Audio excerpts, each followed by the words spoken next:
we're all supposed to be here, right? Yeah, I got it all. The guys with me, the All right, again, welcome. Thanks for coming back. I wish there were more, but we can't make them come, right? So what this session is, it's called Hitting. What's the problem? All right, so what we're going to do is we're going to open this up. This is sponsored by Miken and Easton. All right, great bat company. Alan may tell us a little bit. If you do have a question on bats, you know, what's the difference, what's going on, maybe what's the history of this. Alan is our bat geek. He's on the research and development team, and Marieo maybe as well with the Easton side. And Worth and Miken were together, and now Easton has joined the crowd, and we're underneath Rawlings, and we're underneath Major League Baseball. So it's a nice little pyramid, and what the companies are doing now is they're sharing technology. So if you get a Miken glove later, there's a good chance it's got some Rawlings technology in it, because Rawlings makes a great glove. And then the same thing with the bats. What they're doing is merging all of their technology and developing some pretty good equipment across the board. So if that's a question here in the near future, you're more than welcome to add that. Mostly we're here to talk about hitting, all right? Remember, there is no stupid question, all right? So don't feel that you're gonna ask a question and we're all gonna laugh at you. You ought to know the answer to that. No, that's not why we're here, okay? But what we might do is,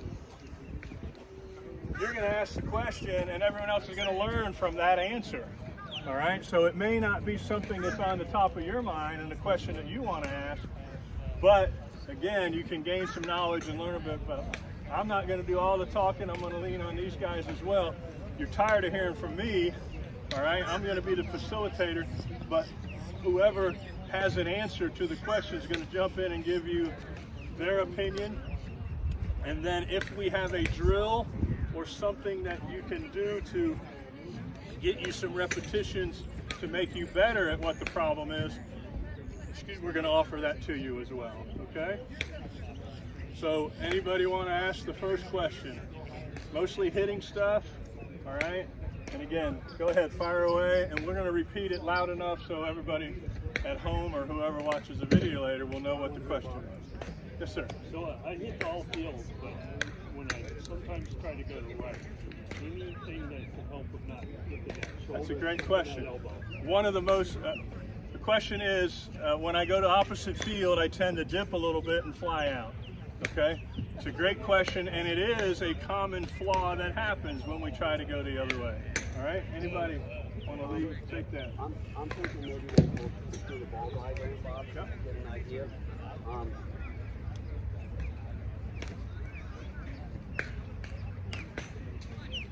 Okay, so this is our plate mat. It's a little bit off. This is what I call the impact zone. It's a box right here, where this is where we need to make impact, hit the ball out in front of us in order to get our maximum momentum of rotation and lateral movement in. To answer your question, what happens a lot of times, and what this is I'm going to draw a line right here, and I'm going to draw a line right here. Okay, so now we've broken up the plate into 3 different spots. Okay? And when we do that, I'm gonna go forward a little bit and come back to your initial question. What we're doing is, how many times have we heard, oh, hit it where it's pitched? We've all heard that, right? Do people really know what they're talking about when they say hit it where it's pitched? Some do, some don't. This will help you illustrate this. Now first of all, rule number 1 in hitting. Rule number 1 in hitting is, you're going to be a great hitter, you got to learn how to hit strikes. If you're hitting a ball, something in your technique is going to suffer. Okay? So what these signify is we're gonna say all these pitches are going to hit the plate. This is going to hit on this third. This is going to hit on this third. This is going to hit on this third. Right? So this is an inside pitch. Okay? This is a middle of the plate pitch. This is an outside pitch. What I see happen many times with this is, to answer your specific question, is they let this ball travel even farther back into here to where you get no extension at all. And your brain knows that you want to try to get this on the ball. So we make adjustments in the middle of the swing in order to get this to the ball. And usually what it is we bring our hands in, the barrel does this, and the barrel drops. And as soon as you do that, that ball's going like that. Now there's some great hitters that can actually pull that off and hit like that. But overall, you're not going to be a consistent hitter doing that. So that's one thing for what you're talking about. So this inside pitch, in order to hit it properly, we've got to go out here and get it out in front like this. Okay, so I have extension here, I've rotated, remember we talked about rotating the hips? We've got to go hit the ball out farther in front of us. Middle of the plate pitch, we let it travel a little bit more. I get the extension here. You look at the angle of my bat, where's it going? It's going in the middle third of the field. This pitch here, because of my bat angle, if I've done it right, is going the left side third of the field. Consequently, this pitch, if I do it right, my hands are a little bit out front, I leave the barrel back slightly, it's going to the right side of the field. So what you do is you break the field in thirds, and you hit balls with a pitch. But typically what you're talking about is letting a ball travel too far to where we can't get to that barrel where it should be, and then you get tied up and the hands come in and the barrel and the swing ends up looking like this. So what it is, usually it's a timing. It could be that you're trying to force a pitch, or it could be that you're letting the ball travel. More often than not, I see people letting balls travel too much and they're hitting them back in here. I call it hitting out of the catcher's mitt, because you let the ball go too far. So you've got to let that ball travel, but not so far that we can't get our bat to the right angle where we're going. Make sense? Any other reason why we may pop up the outside pitch? Okay. All right. I'm going to reiterate on the timing of everything. On an inside pitch, in order to hit the inside pitch way out here, you have to hit this pitch sooner or later. You have to be quicker on this pitch or slower. You got to be quicker, okay? So now we're talking about an outside pitch. If you see a pitch on the outside corner, we have to wait longer on this one, right? So what tends to happen to us is we may not have committed to hitting it the other way originally, but now all of a sudden there's 2 strikes on us and that pitch is out over the plate, and now I'm going to go the other way. If I'm early, if my timing is for this pitch, so that makes me early on this pitch. If you're early swinging at a ball coming down, what part of the ball do you hit if you're early? You hit the bottom of the ball if you're early. If you're late, you'll hit the top of the ball. So what tends to happen is if you swing early at an outside pitch, you're going to hit the bottom of the ball.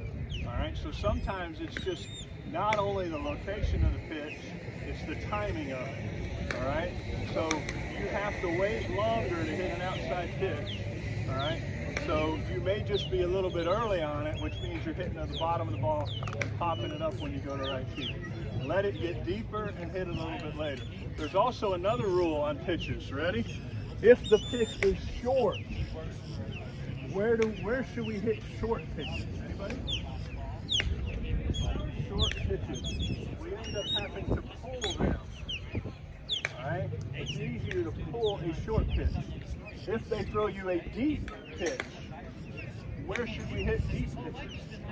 The other way. Alright? That's not a fixed rule, but it's definitely, if you try to hit this short pitch and hit it to right field, it's very hard to get down underneath and inside of that. But that pitch that's high and deep, it becomes all you do then is just go poof, and just feather it over the first baseman's head. So deep pitches, we tend to go that way with. Short pitches, we tend to have to pull. Even if we weren't trying, we all get caught in that situation, 2 strikes, and that baby's about to hit somewhere around here, and we go get it. That's that pitch we're probably going to pull. All right? So knowing that, and all of a sudden they throw you a deep one, and you try to go the other way, that could be other reason why you pop up going to right field. Okay? So great question, and it is a common thing. Pull, pull, pull, we're good, but we go the other way, we end up popping it up. It could just be you're not letting it get deep enough, you're a little early on it. All right? Great question. So to add what you all just heard from Bob and Alan, when you approach an at-bat, as you can see, based upon what they're giving you, a recurring theme is about pitch selection, understanding what happens. Like, has anyone ever played pool? Just the concept. When you want to make you shoot and try to hit an object ball, you understand, okay, if I'm trying to go for a ball in a corner pocket, you understand the concept of an angle, right? You hit the ball, it has a certain reaction. It's the same with softball. So conceptually, the same thing that Bob was just saying, when you talk about early pitchers, people who pitch, if they notice someone has a tendency to be early or pull the ball all the time, they'll throw the ball outside, because trying to pull an outside pitch is the equivalent of what Bob was just talking about. You're being too early. Now you hit the bottom half of the ball, and either you pop it up or you roll over and one hop right to the middle of the infield. So pitch selection is absolutely paramount in everything you do, and that's why batting practice is so important. I am not a fan and a believer of just because it's batting practice, you swing at everything. You hack away. You got people that will go out there and think that no matter what it is, if you got a bad BP partner, someone who isn't pitching you strikes, it's not your fault that you're not swinging at it, because you'll build bad you'll build bad habits. You'll build bad habits with that, right? So take BP with a purpose. Work on things. Understand what you can do with certain pitches based upon what these gentlemen are telling you, because they're extremely knowledgeable in the game. Each one of them plays at a very high level and consistently does so. So what you're hearing, remember it. Take those mental notes. Ask these questions, and then take what you learn and implement it, because we will then follow you, because we'll see. We remember all your faces. And once you go over to the live pitching tunnel, or even over here, we're going to see if you actually are using what we told you to execute to have a good at-bat or a good round of BP. So keep that in mind. Don't just whack away. Come up to the plate with something in mind. To that point, what's a good number of So, did everyone hear the question? He said, what's a good number of BP pitches to take? I really think that individually depends on the people, the person who's taking that round. Your energy level. Once your form starts to fail, I think that's when you've probably gone too far. So that's not a number. That's more your individual conditioning, right? Your individual conditioning will tell you. Like when you all were on lunch and we were just rotating through, Lulu said to me, he said, "Are you getting tired?" Because mechanically, I started not looking as sound as I should have at the plate, and those are factors that involve. You have to notice that actually. Right. Yes. Yeah, you do. I mean, a general rule of thumb, I usually don't take more than 20 swings at a time. Maybe 25 if I can, because I'm going at it. I'm putting all I got into it. Now, some guys might take 50 at a time, but just myself generally, 20 to 25 swings, and now let the other guy hit or take a quick break and back at it. And if you're working on something and it's not working out, take a minute, get out of the box, let somebody else take it, come back to it, because you create bad habits. You're not going to fix it if you get frustrated. Never works, trust me. I've done it. Yeah, it's always nice to have a second person in there with you. You get your 20, let them get 20. You get 20 more, let them get 20. Never, ever, ever are we ever going to take 70 swings in a row, because fatigue sets in, all right? And now those last, in this world, we think that if 20's good, 30's better, and 40 might be best. Well, that ain't the case. There's always the bell curve, all right? 2 slices of pizza, not bad. 4 slices of pizza, 6 slices of pizza, blah. All right, so anything in excess is bad for you.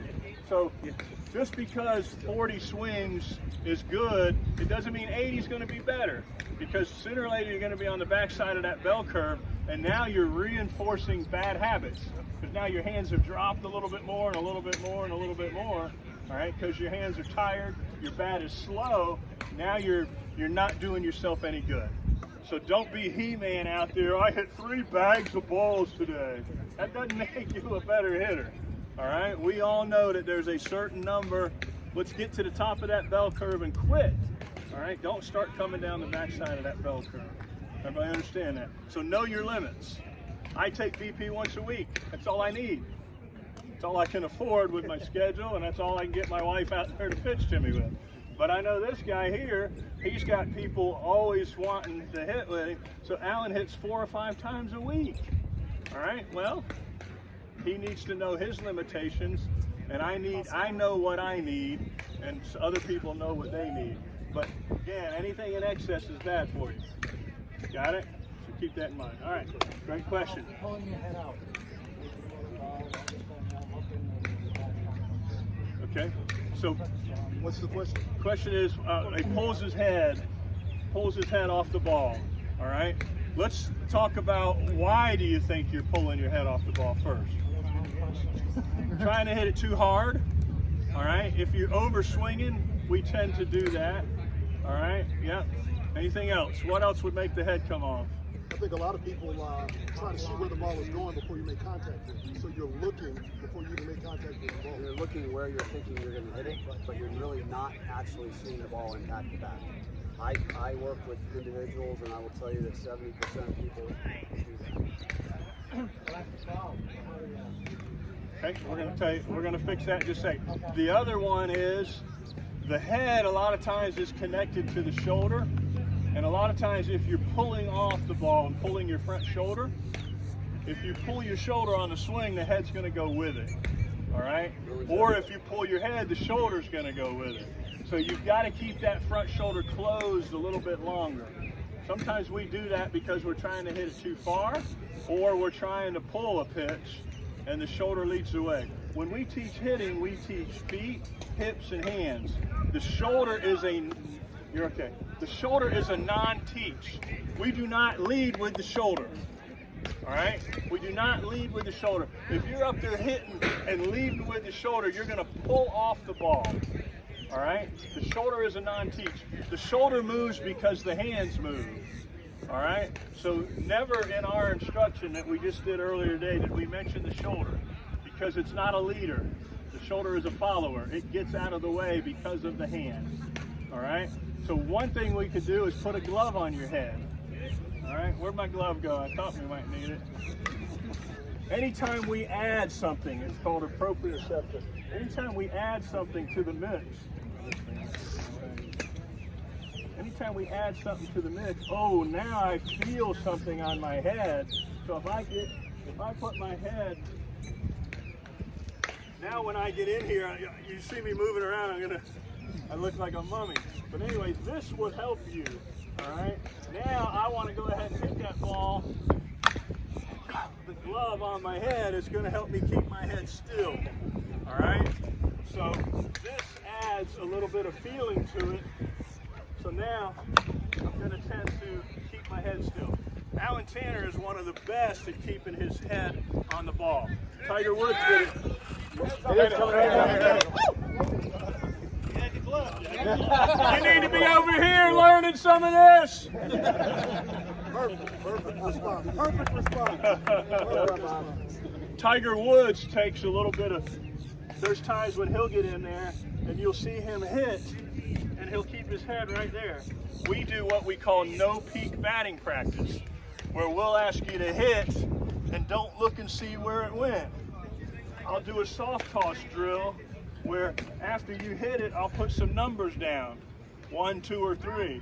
So now on the soft toss, you're hitting, oh, that's a 1. So there are some drills that you can do to add to keep your head down, all right? And Alan, we just talked about somebody about it. When we're hitting, our chin should start over our front shoulder, and when we're done, our chin should finish over our back shoulder. If your chin's over here and not on your back shoulder, you probably pulled your head. And if you pulled your head, you pulled your front shoulder. So we call it a frozen head. You got to keep your head still. Why? Because our eyes are there, and our eyes are important because they're taking in the data. So we've got to keep our eyes still, no matter what. Any of you guys ever see the movie The Exorcist? Spin your head around, right? Anybody hear The Exorcist? Well, I always ask when I find people that have that issue, I always say that to them, and they go no, and I say, well, then you can't hit like that. And the other thing to further even simplify it and even make it even more so is what Bob showed you, the no peak drill. When you're swinging, you're tracking the ball. That's where you should finish, like that.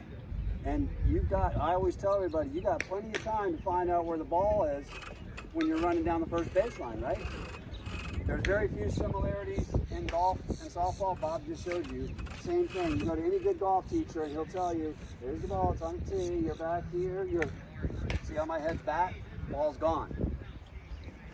The other thing, if your head goes like this, like Bob said, if this shoulder goes with it, it's gonna mess up your timing, number one. But if you think about it, this eye here, if you're a right-handed hitter, is over there. You really are only seeing the ball with one eye.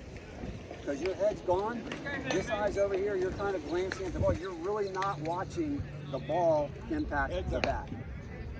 Very good. So the idea there is to discipline yourself where you are physically seeing the ball hit the bat. It sounds so elementary, but if you really, really go to batting practice and focus on that, you might realize, wow, I haven't really been doing that. Of course, the ball's coming in underhand. We have eye-hand coordination. You're going to hit the ball, probably every time, even if you don't do that. But are you going to be what we call a good ball striker? Probably not. You're not going to hit the hard line drive that you're looking for all the time. You're not going to hit the ball in the gap that we're looking for. You're going to be, we'll hit balls. But if you work on that by itself, I guarantee you'll find you'll start hitting balls more consistently as part. We used to mess with our baseball players one practice. Another coach and I, we did a leather or lace drill where we took some swings and coach would ask me, did you hit leather or did you hit lace? And which meaning, did you make contact here or did you happen to hit some lace? So we did a round of batting practice like that. He'd throw it and I'd hit it and it was leather. And he'd say, you're right, that's good. And then, so we do about 5 pitches in a row and he would claim that I was right on every one. There was no freaking way that he could prove whether I hit leather or lace. So we had him going. We had him convinced that I was right. Yes, how did you know that? Well, that's just keeping your eye on the ball as long as you can and so on and so forth. But that's several things you can do. Glove on the head, finger toss drill, all right?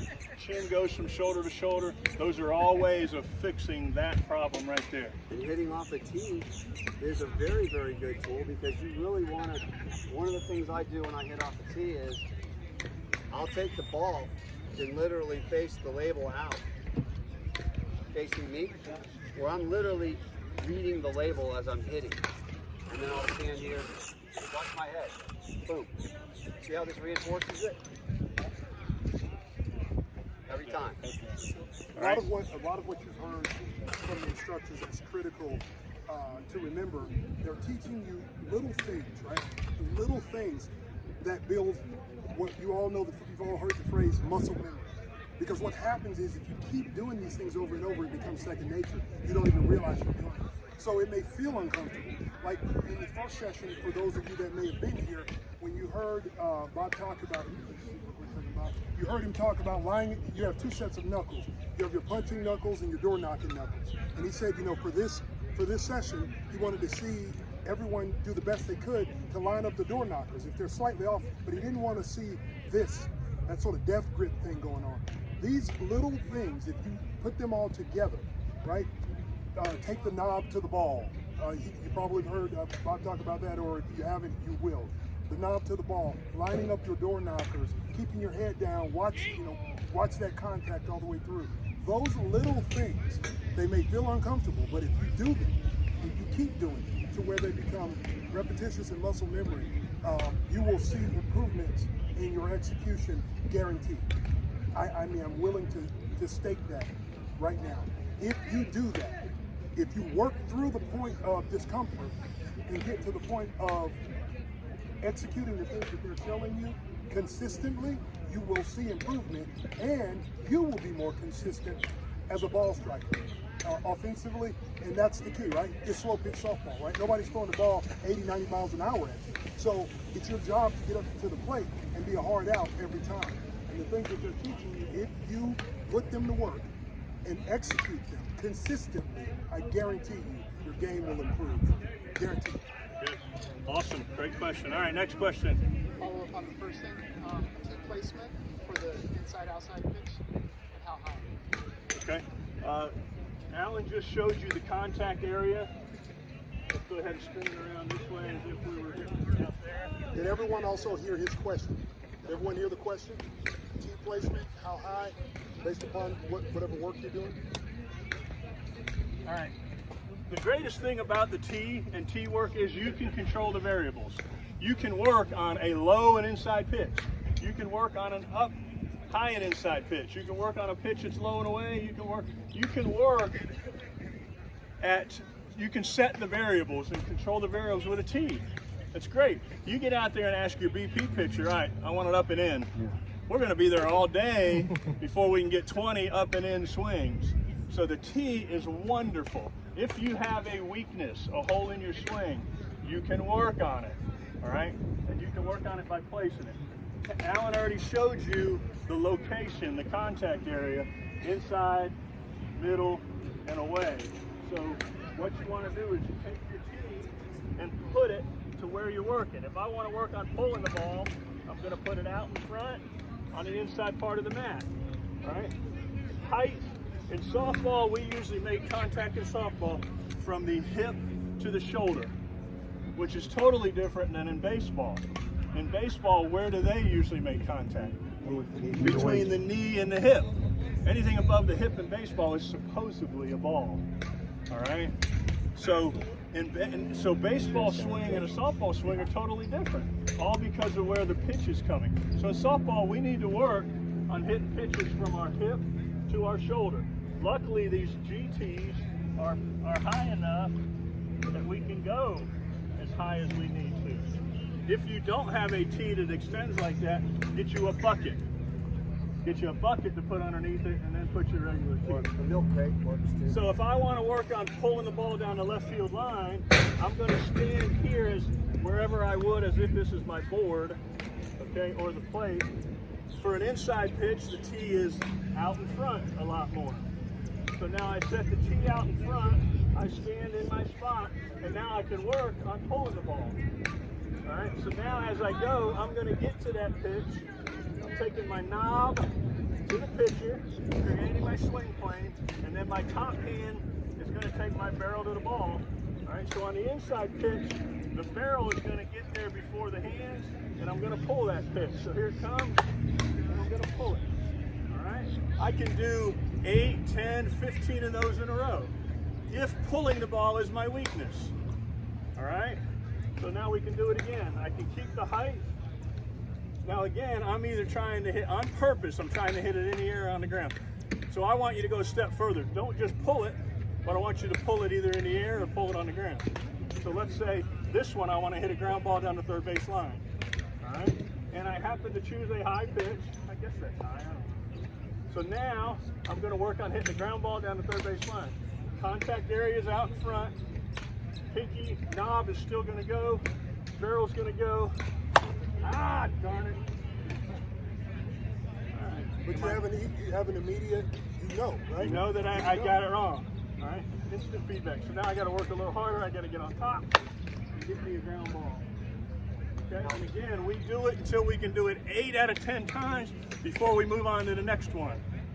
8 out of 10 times is a good number to shoot for before you move on to the next one. We talked about this earlier. If we can't do it while it's sitting on a tee, we're not going to be able to do it when it's moving.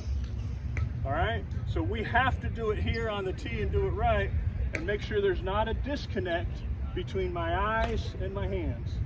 Tee work is wonderful.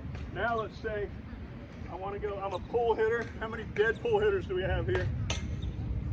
Where's my guy, which we were just talking in the break? He said, oh, I pull. They swing everybody over to the left side of the field. What should I do? Hit it to the right side of the field. All right? Well, how do I do that? Well, let's do some tee work. So where would I put my tee here, class? Outside.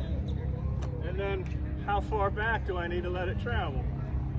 Do I put it back here? Over the board? No. All right.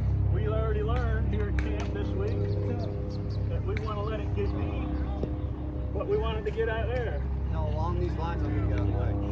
What Bob was illustrating, notice how he had the inside pitch. He had the tee set out here in front of him. So remember this principle. We're only talking about strikes. Remember how we divided the plate into thirds? And the inner third goes to right, goes to left, middle, third of the field, and the other way. So here's the principle. Again, we're only talking about strikes.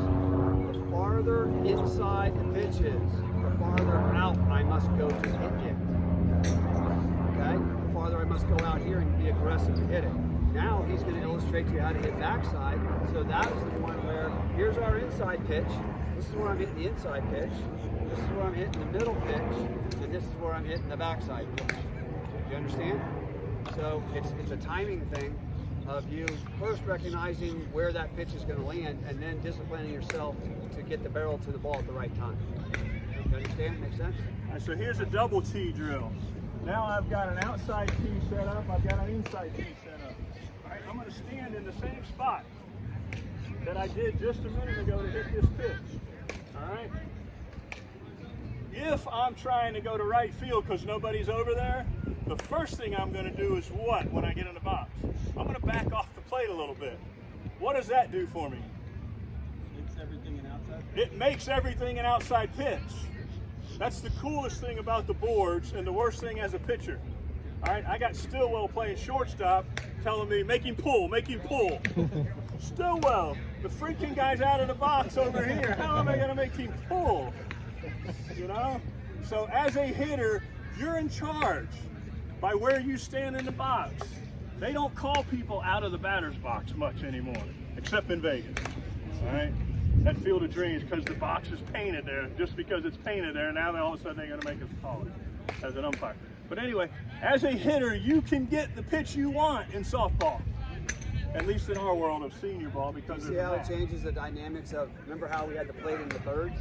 But Bob, by standing away from backing it, off, it changes the whole dynamics of everything is now outer half. Do you understand how that works? Now, we don't want to like telegraph it. Like if I normally stand like this, okay, the picture's there, I don't want to do this. Okay, now I'm basically telling him I'm going over there. But I can step back 5 or 6 inches and change the whole dynamics of this. See how that goes together? Okay. But if you do that, the pitcher's not see that. Well, you can't get far enough away where you still can't reach that. All right. You want to back off. When I move around in the box, I'll never move more than a shoe length. I'll never go drastically. I won't go a whole shoe. Okay. 4 inches is all you need. When I cheat, if I get up there and look around and they're giving me the backside, I'll go about 3 inches.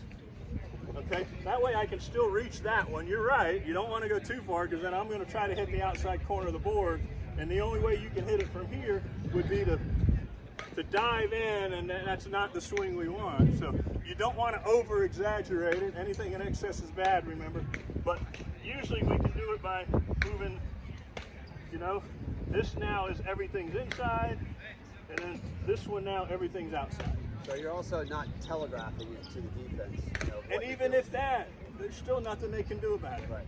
When you change your stride, what do you change these two pitches? I'm going to show you right now. I'm going to hit both of these with the same stride, all right, and starting at the same spot in the box, all right? So here it comes. It's as easy as this. In order for me to hit that pitch, all right, I'm still going to step straight. I'm still going to take my knob to the pitcher. The only thing that changes now is my top hand actually goes here. And because I'm here at contact, the hands led the way, the bat angle is going to cause that ball to go to right field. All right, so here I am in my nice comfortable position. Here comes the pitch. I may cheat a little bit because I recognize it away, but I'm not going on this drill. I'm going to step, all right, and I'm going to take that pitch and hit it over the second baseman's head. So here it comes. Uh-oh, I rolled over that. I still hit it to the right side, all right. I shouldn't have said second baseman's head, should I? I added a variable. All right, so here it comes. The pitch is away. Now I hit it over the second baseman's head, all right. In the same spot, watch this. Same thing, now it's an inside pitch, and I can still pull that from the same spot in the batter's box that I was, all right? My right hand controls the barrel of that ball, all right? So staying close, this is a double T drill. Nothing changes except how my hands work. Here it comes, boom, same pitch inside, boom, all right? I've noticed a change in the front foot. Unconsciously I did it, didn't I? slight step. Well, remember how Bob said you don't give up anything more than half of a foot? That's the same thing. Like if that guy throws on that outside half where you backed off the plate a little bit, you might find that you go slightly in. We don't want to do this because we learned that this hip is critical. This hip can't rotate if you do that. And if you do this, your bat's going to be back here all the time, and that's probably what you're experiencing. Now, if you're going to reach that outside pitch because it's right in the corner, yes, you might end up doing this. But remember, our objective is to go right to the pitcher every time with that front foot, right? But you might remember what Bob said: half a foot. You don't move in the box more than half of your foot. You don't stride more than half your foot. You never give that up. So that outside pitch, you might slightly go here. The inside pitch, if we have to turn on quickly, we might slightly go here. But most of the time, you should be seeing that front foot going straight out front, just like that. Now, a lot of the times I want you to, I just said that the hitter is totally in control, all right? And a hitter can get an inside pitch if he wants, an outside pitch if he wants, a short pitch if he wants. What if you like hitting shorter pitches? Where would you stand? You stand back here. Because now he's trying to hit that board, and you like the short pitch, you would stand back here a little bit. If you like the pitch up here around your letters, you would go here. Now, I think in Lewis's world, some of these pitchers, sometimes we have to adjust because of the pitcher's strength. All right? You get a guy that's throwing it flat, got a little bit of pace on it, all right? Now you as a hitter may have to adjust because of him, all right? Is that true? So we're not always in control. I think in the senior world we are because of 6 to 12 foot arc, but you Triple S players, you need to sometimes figure out what that guy's strength is, all right? And move around according to his strength so he can't get you out with his best pitch. All right, so that might be if he's throwing it flat and fast, Lewis, where would you go in the box? I'm in the front. You like the front no matter what, anytime? No, not all the time. If I got a pitcher like Travis Clark, he like floats up and back. Not even, like 4 or 5 inches. So a lot of that, now they play the same people, they play the same people over and over again, so they learn that. But you, if you're playing, I'm from Florida, I'm playing a team from Minnesota, I may not know Eric's tendencies of pitching. All right, so how do we learn what that pitcher is doing? You watch them in that game. So when we're on deck, we have to pay attention, and we have to see if that pitcher has a pitch that's his strength. It could be a knuckleball, it could be a church league spinner, all right, it could be a flat one. You have to pay attention and watch and see what that guy's doing, and sometimes you may have to adjust to him. You're not always in charge is what I'm saying, okay? Sometimes you have to adjust to the pitcher. If you're a lady, you're going backside, that ball slices back. Is that because you got too deep on you or something? Yes, it means you angle, you didn't get the bat head. It's all about the angle at contact. All right, if my bat angle is here, just a ball coming this way is going to hit and spin that way. So if it turns a lot, it's because you either inside outed it too much or you dragged your barrel just a little too much. Kind of like slapping the ball, because then it gets direct side spin. When you get direct side spin with your holding that barrel way back, it makes that ball go like this. I stand in front of the plate when I go backside, which is normal. I get a lot of that. Yep. There's nothing wrong with that. Well, I know, except sometimes As long as you're goes striking foul. foul well. Now, if you're doing excessively hitting foul balls, then yeah, you're doing it too late. It's that top hand. You either you inside outed it too much, all right? It's just like if you didn't inside out it enough, now you took an outside pitch and pulled it, which isn't any good either. It's all about your bat angle at contact, okay? Because we are going to create spin on the ball as a hitter. We can create side spin, we can create hook spin, we can definitely create backspin. Sometimes we hit the ball at knuckles. I don't think we do that on purpose. And then the last one is sometimes we hit a top spin on purpose. And I've been playing this game a long time, and that's the one thing I haven't mastered, is being able to hit a humpback on purpose. It used to come when we were free swinging and we had all the home runs we could hit. The free swing humpback just happens, all right? But to do it on purpose, it's something I'm working on and trying, but it's very hard to do. It's hard to hit a humpback on purpose. It's a swing where you got to swing up at it and hit it above the center. So now you hit it up. Watch, I'll see if I can do one here. It's not really easy.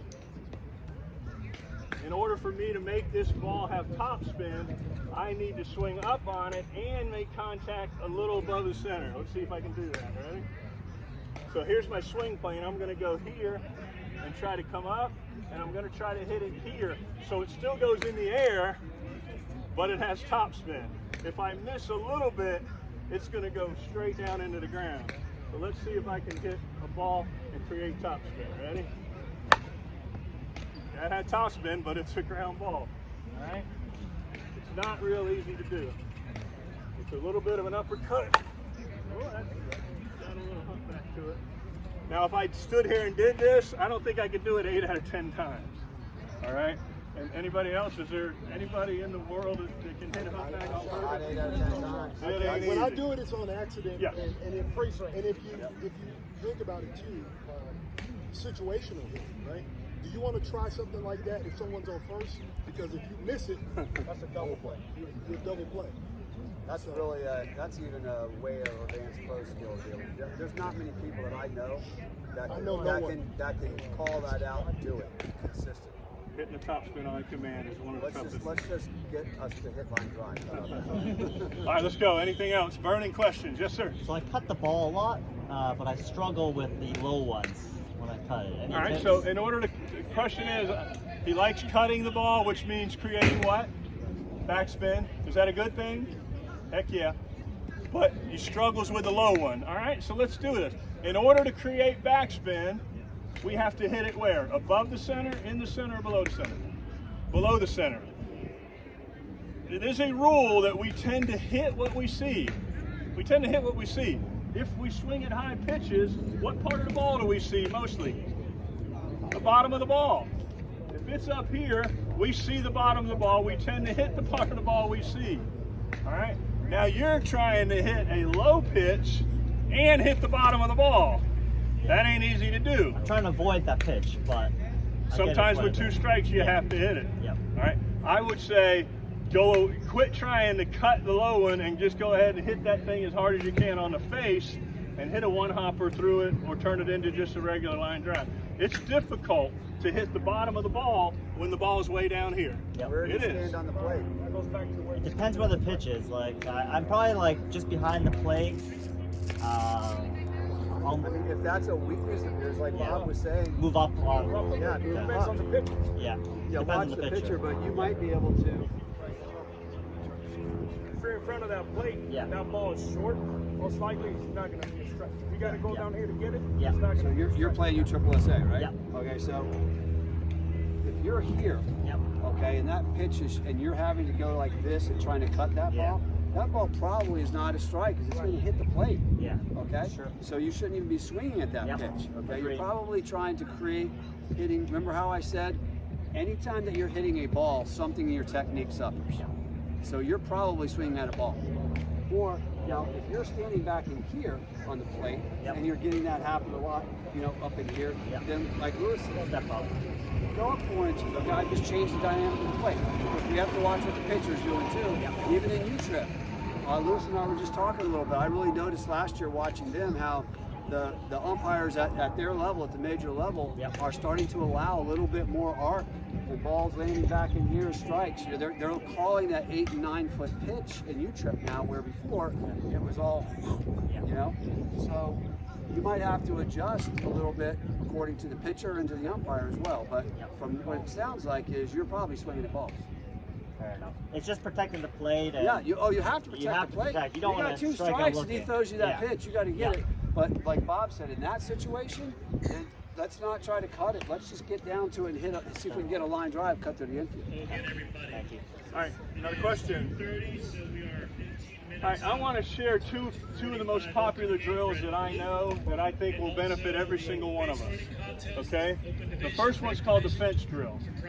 I think it's the most important drill that we can be doing, especially after what we just taught you earlier about getting your hips through and making contact out in front. Right? That seems to be a theme that we've talked a lot about today, right? We want to make contact with the ball out in front. We have to turn our hips from here to here, quarter of a turn. The fence drill is the best drill going. All right, Alan, can you bring that screen over here? I'm going to use the screen in front of the video here. Yep, heads up, Mario. Yeah. Gotta hurry before they start. Put it right here, please. I once went to a Yankee spring training game several years ago in Tampa. And we're sitting waiting for the game to go, and we heard something going on the field, on the backfield behind us, and we turned around, and Robbie Cano and Derek Jeter were at home plate, and they had their screen. They have screens like this to protect the second basemen and first basemen during. They had the screen, and they had that thing right over the outside corner of home plate. All right, and Derek Jeter was doing tee work or soft toss. All right, with the net there. All right, so what he did is he took our fence drill and made it a live drill.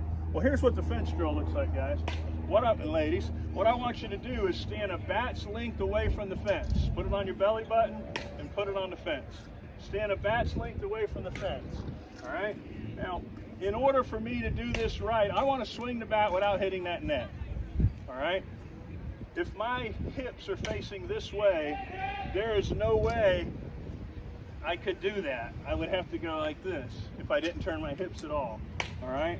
If I don't turn my hips, my bat's going to get out here and hit the net or the fence. If I'm going to do this right and do my sequence right, I'm going to go feet first. I'm going to go hips second.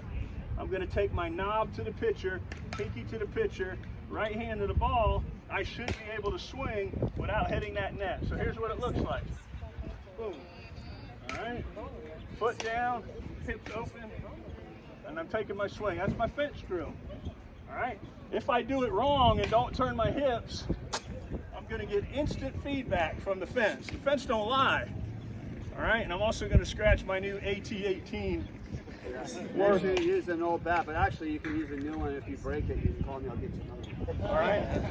So the fence drill would be the number one prescribed drill. All right. I tell everybody I do it in the on-deck circle of a game. I'll go over and say hi to the wives. You know, I'm standing there right next to the fence. Sign a couple autographs. And I'm taking some swings. All right, and I'm doing the fence drill. Wonderful drill. Derek Jeter and them were doing it again, same way. Can I take it live? Well, I can take it inside pitch. Right? The wind's not going to help. Man, look at this. I had to cheat a little bit. But I can take this. And I can add instant feedback to me here. Here I am, bat's length away. I'll hit it between them. All right, so here it goes. Foot down, hips turn.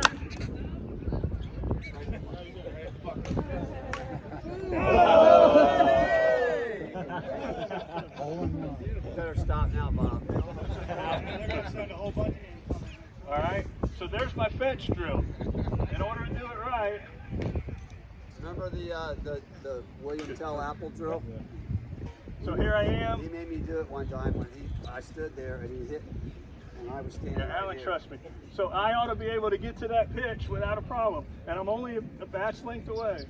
All right, so here it comes, and I'm going to take that, pull it down the line. All right, thank you, Lewis. But anyway, Jeter and them were doing it, and they were actually soft tossing. All right, and Derek Jeter's going to be in the Hall of Fame, and he was an inside-out master. He kept his hands inside the ball better than anybody. All right, and it was cool to see him actually working on something like that, where he could keep his hands inside the ball. So anyway, great drill. I highly recommend it. And you don't have to buy any special equipment. All right, you can use a fence, you can use a screen, or you can use a teammate. You can use a teammate that really, really trusts you. 2:45 game, please report. Reds on first, who's on third? Thank you. Pull it down the line, like if you want to. Yeah, grab this, Alan. It's not only a pull drill, though, okay? It's actually it just reinforces getting your hips. It reinforces the sequence. Feet, hips, hands. All right? If you don't turn the hips, you're going to end up hitting that fence. All right? The second most prescribed drill, Alan, can you do rapid fire?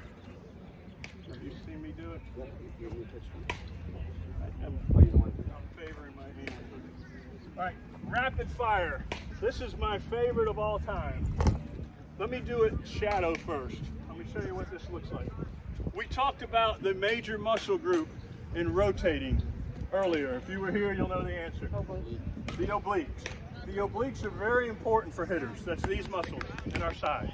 All right, I highly recommend you get a medicine ball and start a routine, all right, of medicine ball work. There's another on a pulley rack if you're at a gym where you have a pulley rack with pulleys. Set that pulley right at waist high. Grab here. Turn. And turn. And don't forget to do the other side too, even if you want to do both sides. Balance. All right, but a medicine ball routine, there's several different exercises you can do with a medicine ball. All right, make sure you're doing, as a right-handed hitter, I'm rotating right to left. Make sure you're doing mostly right to left, but you still got to do some left to rights as well because you want to keep balance. Is there a way to do it a picture there instead of going to the gym? Sure. I thought that was softball. You have to have the big picture though, not the small one. All right, so here's a drill that works the obliques. It's called rapid fire. What I'm going to do is I'm going to take 6 swings in a row. All right, I'm going to do it right now without hitting a ball. All right, I'm favoring a little high ankle sprain here, so bear with me. But what this looks like is I'm going to actually swing and swing it back. I'm going to swing again, swing it back. Swing again and swing it back. Look at my rhythm over my feet. Notice my back toe. What am I doing? Spinning on my back toe. All right.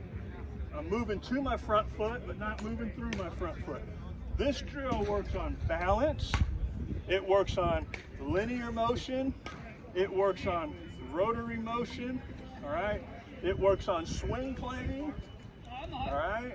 So boom, boom. Then I can speed it up. Boom, boom, under control. All right. Boom. About 6 in a row. Once I do that a few times, you ready to try it? What I'm going to do is a little soft toss with Alan. I'm going to get 6 balls out. He's going to hit 6 in a row. Soft toss, ladies and gentlemen, we do from out in front of our hitter. All right, the trick here is I'm going to throw it into his contact area. What if I throw it over the plate? I'm going to hit him with it. I'll be wearing it, won't I? All right, I need 6, sorry. So I'm going to throw it out in front. Go ahead and do 3 in a row. 1, bring it back. 2, good balance. Give me a little bit of linear, good. What I don't want to see you cheat and go over the top and get your hands back. Show them what I mean. Swing, go over. Oh, you mean go around like this? Yeah, some people want to cheat and do that. I want you to use the obliques. Obliques this way, obliques that way, good. And get a good rhythm going, all right? Let's see if he can do it. We're going to go 6 in a row. Ready? 1. Nice rhythm. 2, 3, 4, 5, and 6. All right, 5 out of 6 ain't bad. All right? So that was pretty dang good. All right, so we're go ahead and see if you can. We'll do it this way. 6, give me 6. What it does, though, is reiterates. How many different things did we say it's working on? Balance, rotation, linear, swing plane.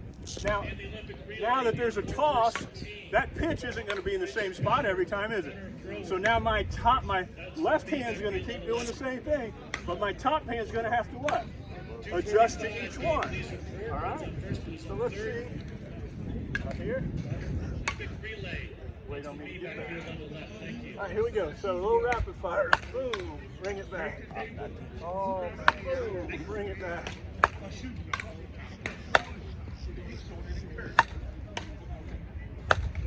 Okay.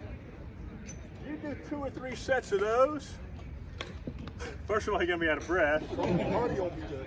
We get the cardio going. All right. Now, what major muscle group we're stimulating, right? And we're working on several different aspects of our swing. That rapid fire drill is the second most prescribed soft toss drill that I would ever recommend. Okay? Everybody understand with that one? All right, any other questions? How are we doing on time? Any other questions? do have a problem with lunging. Lunging at the ball. Walking over now. It's for whatever reason in my head, I always feel like I gotta reach for it. Okay. And then of course I pop it off. Great. Anybody else lunge after the ball? All right, so we just talked about the science of that. What kind of motion is that? Linear motion. All right, so she's doing a little too much linear and less rotary. All right, so we're going to tell you how to fix that. Yes, sir. We've got about 5 minutes until the 245 open Beautiful. game and the base running contest and Olympic relay with me back there. All right, beautiful. Base running and Olympic relay. Releasing your dominant hand too early when you swing. Releasing it? Yeah. Okay, let me finish this one here. All right, Lewis and I just had a nice discussion about lunging. All right, and so the question was, I lunge too much. Well, let me show you what a lunge looks like. All right, it's too much forward movement, too much linear movement. And some of us are guilty of it. In our early session, we taught you that only 15% of your potential energy comes from the forward movement. All right, so what happens is we know that we start with our weight on our back foot. And we know that there's got to be a little bit of weight transfer to the front side. But what has to happen is we have to stop our energy when we get to the front foot. We can't let it carry beyond the front foot. This is what it looks like when we let it carry beyond the front foot. Here comes the pitch, and I go, and I do that. All right? Maybe you got caught swinging at a short pitch, and you had to go get it, but that's a lunge. All right? It's also a lunge when we go too much here. All right? The first problem is when we lunge forward, what important body part moves? Your head does. If your head is moving forward, your eyes are moving forward. What's that doing to the data? It's distorting the data that it's taking in. All right, now your eyes are moving, and you're going to go past the ball. You're making the ball come faster and farther than it really was. So rule number one, we're going to put that glove back on our head and try to keep our head still. But the biggest thing we need to do is we have to hit off of what we call a firm front side. Our front leg has got to be firm. We've got to get that foot in the ground and stop any other forward movement.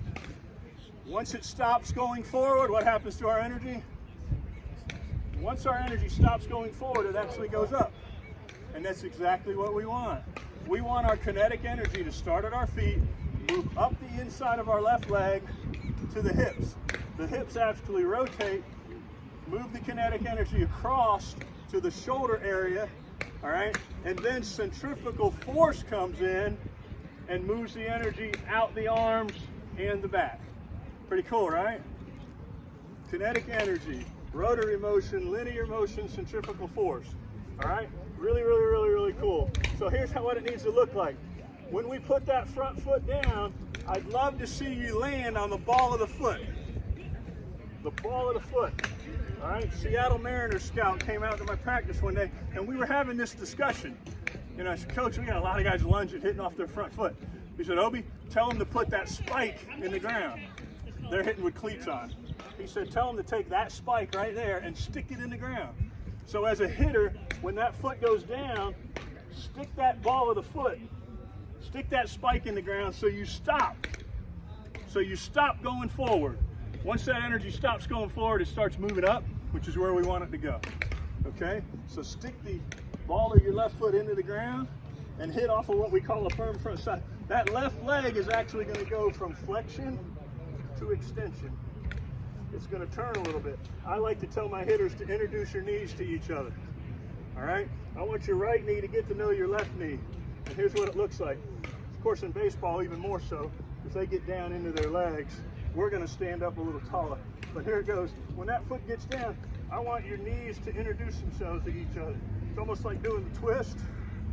All right? You're going to take that back knee and get it a little closer to your front knee. It's hard to see with the drawers. All right? That's a good looking swing right there. Not easy. Reverse power L, reverse C, all that good stuff. All right? So that's what I want you to try to do. Stick that left ball of foot into the ground. Stiffen that front leg. If you're hitting off of a soft front leg, that's going to allow that energy to just move through. I think I'm reaching for the If you're swinging at a bad pitch, that's bad anyway. If you're doing that a lot, let's move up in the box so we don't have so many of those low pitches anymore.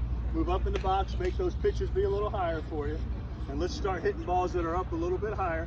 But just think about hitting off of that firm front side. Stiff front leg, okay? What was I gonna say? All right, we're gonna go to a couple of these. We're almost done. How many swingaholics do we have here? Swingaholic, you're swinging everything. Swinging everything. Oh, say it again. Batting practice. Well, why do you do it in batting practice? All right. Well, then you deserve to be a swingaholic then. All right. Here's what we have to do in batting practice: hit strikes, take balls, be patient. All right. Alan Tanner and I have had this discussion before. I like to put a mat down or a plate. All right. And if I don't think it's a strike, I want to let it land, and I want to make sure it doesn't hit the board. All right, Alan and I have had this discussion. Alan likes to take the bad pitches and tap them back to me. All right, so we've had this discussion. I said, Alan, I don't know if that was a strike. Oh, he knows. Oh, it was a ball. It was a ball. I said I'll let you know when it's a strike. Yeah, but if you're a swingaholic, and guys, it's important to know the strike zone. Every pitch is hittable in softball, but they're not all drivable. You've got to learn the strike zone. The only way to learn it is to take bad pitches and make sure they were bad. I like to call it out in my head before it even lands. Short, deep, inside. I'm processing it while it's in the air. So I'll call it out loud before it gets there, so I know that I was right or not. All right? So if you're a swingaholic, that's one of the things I would do, is be a little more picky. All right? Another thing that we like to talk about is, I've done a little bit of research on this field here. How many of you face 5-man infield? Raise your hand. All right, good. All right, so I want you to look. Let's look at this field right here. All right? From this back corner, third base line, end of the clay, to that back corner, give me a distance. What do you think? I'll tell you, I did it on Google Maps. 150 feet. All right? 150 feet from here to there. How many infielders are covering that 150 feet? 5-man infield and a pitcher. You got 6 guys, girls, protecting 150 feet. All right? I'm no genius, but now let's look to this outfield. Ready? From foul pole to foul pole, how far? 430. 430 feet. Foul pole to foul pole. How many guys? 3. What do I want to do? Do I want to hit a ground ball? Or do I want to hit the damn ball in the air? What do I want to do? In the gap. I got 3 people protecting 450 feet. Gaps and lines. I'm no genius. I want to get the ball in the air. How do I get the ball in the air? How do I get it in the air? Hit the bottom. I hit below the center. Do I swing up at it? No. Please don't say yes. No, I don't swing up at it. I hit a little below the center to cut it, to get backspin, to get it in the air. All right?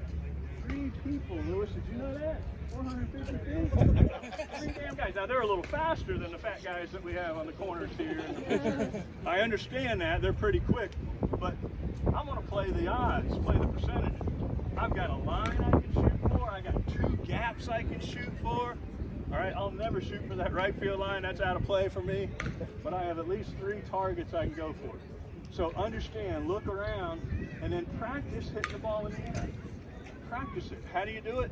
Concentrate a little bit more on the bottom of the ball. Now, what would I do in my stance? If I know that they're playing a 5-man and I got a couple gaps, where would I stand? I'm going to get a little bit closer so I can hit a higher pitch, because we learned that we hit what we see. All right? And then I need to focus just a little bit more. Sometimes we get in that batter's box and we just don't focus. Turn it up just a notch. We're asking 4 or 5 at-bats a game. All right? And that at-bat lasts how long? A minute? A minute maybe? All right? My other pet peeve, 3 and 1. Start with a 1-on-1 count, don't we, most of us? Ball 2, ball 3. What do you do on 3-1? It depends what I'm working on. I'm trying to shoot right field line. If he throws me a 4-seam and the thing that I'm looking for. Are you okay to swing on 3-1? Is your team going to get all over you? Yeah. Good. depends. One of my teams, because I'm the designated home run hitter, they want me to let it go to pass it. Yeah. How many of you get in trouble for swinging at a 3-1 pitch? Please tell me there's more than one. They're lying. I've got a young B team that I play with and I help coach, and they had a rule. If they swung at a 3-1 pitch, they got yelled at. They got yelled at. 3-1. I said, guys, we got to change this now. I said, I pitch. There's only one time, there's only one pitch that I try to hit the middle of that board on, and guess which one it is? 3-1. I do not try to hit the middle of the board on any other pitch. I'm not even trying to hit the board. I'm trying to come as close to the board as I can without hitting it, because I want you swinging at a ball, because I know hitting balls are harder than hitting strikes. I'm a genius. All right? So stop taking the 3-1 pitch. I'm throwing you a biscuit on 3-1. But it's got to be a culture that you have with your team. Because if you make it out on 3-1, God forbid, they get all over you. And that should not be right. Because we all know hitting with 2 strikes sucks. All right? I used to have a major league batting average deal. All right? And the major league batting average on 2-1 or 2-0 was 350, 360. And then anything that had a 2 at the end with 2 strikes was in the 100s. All right? So they had it charted out. Hitting with 2 strikes is not as easy. We all know that. We're scared. We don't want to. Nobody wants to strike out looking. Lost you 50 or 75 points, I guarantee you. So we tend to protect a little bit more. We tend to swing at some bad pitches with 2 strikes. All right. So get rid of that 3-1 fallacy that you must take it. Now I'm guilty too. I'll move way up and stand there and do something stupid to try to draw ball 4. All right, and then boom, and now I got to get back here and regroup. Now all of a sudden it's 3-2. Advantage pitcher again. All right, so please try to get rid of that 3-1 thing, but make it a culture in your whole team, because 2-strike hitting is a whole lot different than 1-strike hitting. Okay, so a little friendly advice for you there. All right, any other questions? We're gonna let you go. All right, I do have some handouts for this. All right, it talks about the 10 most common diseases: fly ballitis, ground ballitis, swingaholics, all that good stuff. So stick around. I'll give you a piece of paper that talks about some of that stuff. And then again, keep working at this game. It's a great game. Please take what we taught with today and put this with you out there. This was a little advanced, but I think some of you are ready to ask those kind of questions and get on with it. All right, it's a great game. Keep playing this game. We're all not perfect. Okay, we're never going to hit 1,000. We do make outs. We got to accept those outs. But let's keep working on the game. It's not as hard as we think it is. All right, let's not make it any harder. All right. Thank you, coaches, for your expertise. Thank you guys for coming out. Don't forget what we said, though. Now we're going to go watch you swing live and see if you actually paid attention. Okay. I got paperwork right here. I stayed up really late last night typing all this up.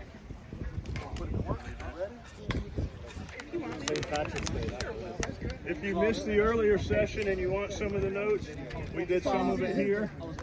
This is earlier. Anybody want some of the earlier sessions? These are all tips that we kind of cover a little bit here. Some of it you'll be able to figure out even if you do. Okay, so earlier session was done. The hit doctor. All right, this talks about our 10 diagnoses. It's 2 pages. Okay? You're welcome. Thank you for coming. Thank you for taking your time to come and listen to this. There were 20 of us, and there's 150 people here. Your 20 got better. They didn't over there swinging it whatever they need to.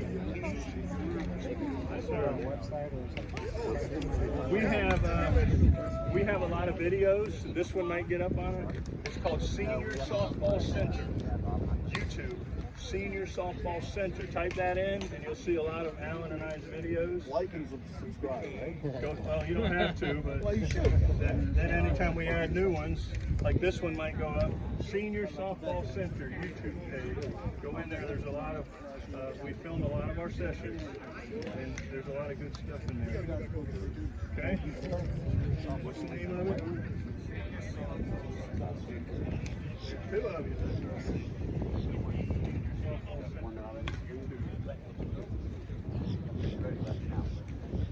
Got a new subscriber.